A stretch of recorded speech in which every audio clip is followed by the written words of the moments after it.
As catástrofes económicas e ambientais não são as causas, são as consequências, afirma um banqueiro singular.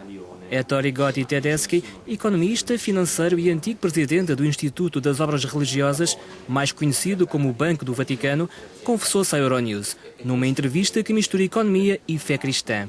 A instituição da Santa Sé foi acusada de branqueamento de capitais. Dottor Ettore Gotti Tedeschi, buongiorno, grazie di essere con noi. Sr. Ettore Gotti Tedeschi, muito obrigado pela sua presença na Euronews. O senhor presidiu ao Banco do Vaticano durante o pontificado de Bento XVI.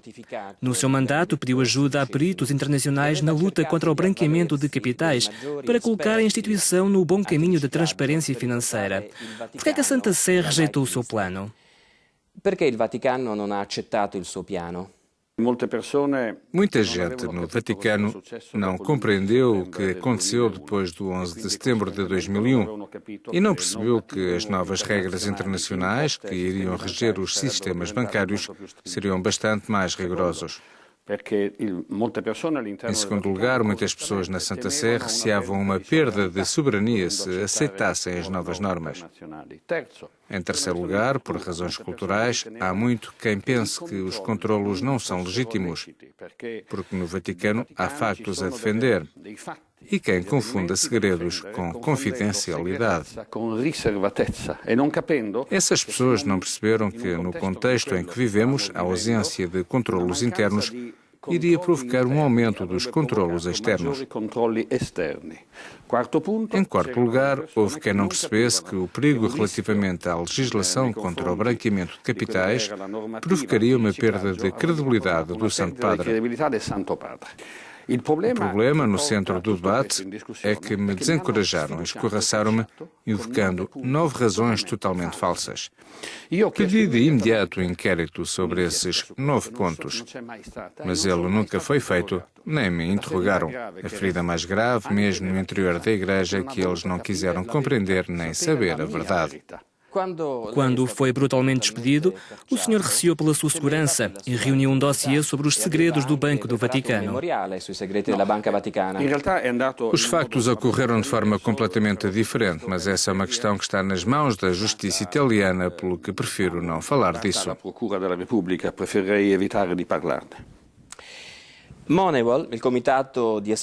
O Moneyval, o Comitê de Peritos do Conselho da Europa para a avaliação das medidas de luta contra o branqueamento de capitais, identificou sempre bastantes lacunas nas finanças do Vaticano. Acredita que o Papa Francisco vai conseguir mudar a situação? Durante o meu mandato como presidente do Banco do Vaticano, o Moneyval fez 2 inspeções importantes. A primeira foi em novembro de 2011, quando veio inspecionar o que tínhamos feito no ano precedente e nos deu um parecer positivo.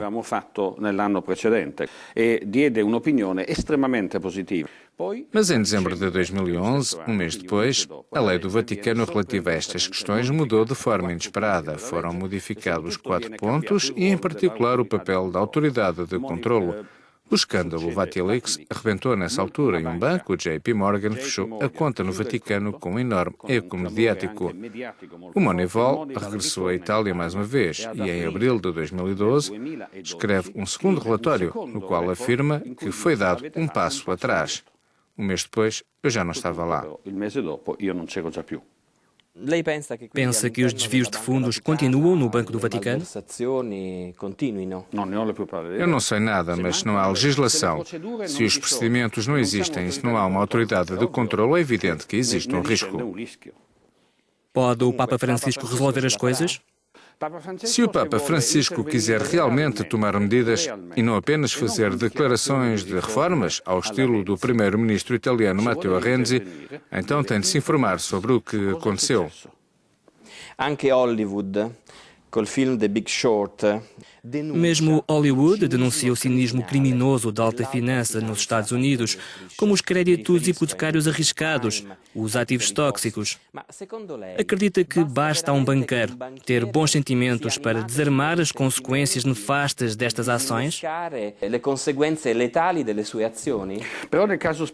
Neste caso preciso, o cúmulo do cinismo não vem do meio bancário, mas da classe política que, para lutar contra a crise, a queda do PIB e para esperar reduzir a dívida sem reduzir o endividamento, deram rédea livre aos banqueiros e libertar o seu famoso instinto animal. A responsabilidade é pessoal, Sr. Valenti. Não há uma responsabilidade coletiva. Cada pessoa deve saber se o que faz é bom para si mesmo e para o bem comum.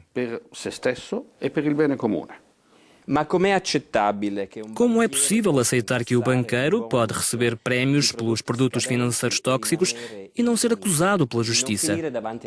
Se quiser uma explicação de natureza técnica, ela é simples. De um ponto de vista moral, eu penso que não deveriam existir nunca esse tipo de bónus e se um banqueiro recebeu, deveria devolvê-lo. As decisões económicas são tomadas por pessoas iluminadas que estão entre Nova Iorque e Washington, que enviam para Bruxelas as conclusões com a indicação do que deve ser feito. Isto é o que o senhor diz no livro O Mistério do Diabo, que publicou com o jornalista Paolo Gambi. Por isso lhe pergunto, a Europa não tem peso nenhum a nível internacional? Eu acho que hoje deveríamos todos colocar a pergunta, mas quem é que tem peso? Atualmente ninguém sabe onde está o poder. A Europa poderia ter uma vantagem enorme de ser um ponto de equilíbrio. Ela poderia apoiar a estratégia dos Estados Unidos, que estão bastante preocupados por causa de uma Ásia em plena explosão de crescimento. Ou a Europa poderia fazer as suas próprias escolhas.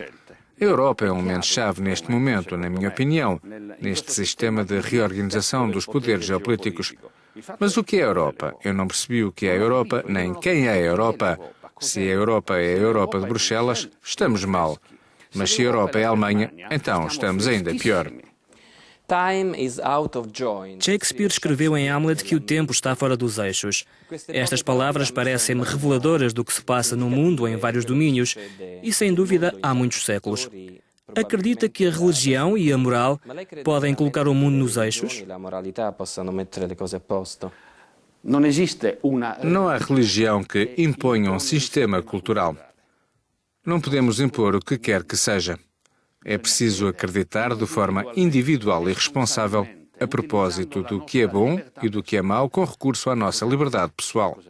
É por esta razão que a Igreja tem um papel de veras importante que nos tem faltado enormemente nos últimos 30 anos. Esta falta levou a que uma grande parte dos meios políticos e económicos internacionais não tenha mais esse sentido da vida. E se não tenho mais esse sentido da vida, como é que posso dar sentido às minhas ações? Dottor Gotti Tedeschi, io la ringrazio di essere stato con noi su Euronews. Grazie a voi, è stato un grande onore e piacere.